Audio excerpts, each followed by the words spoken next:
High, আমি শুভদীপ। সবাই মোটামুটি আমাকে চেনেন, যারা আমার সোশ্যাল মিডিয়ায় আমাকে মোটামুটি দেখেন। আহ, যাই হোক, একটা বিশেষ বার্তা নিয়ে আহ, আপনাদের কাছে আসা। অ্যাকচুয়ালি কালকে হচ্ছে প্রথম দফার ইলেকশন ভোট। তো আগামী সবাইকে অনেক অনেক শুভেচ্ছা। আহ, সবাই শান্তিপূর্ণভাবে ভোট দিন, নিজের হেলথ খেয়াল রেখে। কারণ প্রচণ্ড বাড়ে গরম। চেষ্টা করবেন আর্লি মর্নিং যাতে ভোটটা দেওয়া যায়, কারণ ওই টাইমটা একটু ছায়া থাকে, মানে ওদের টেম্পারেচার কম থাকে।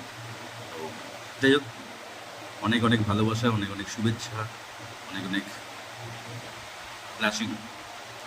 ভালোভাবে সবাই ভোট দিন। প্রথম দফার ভোট শান্তিপূর্ণ হোক।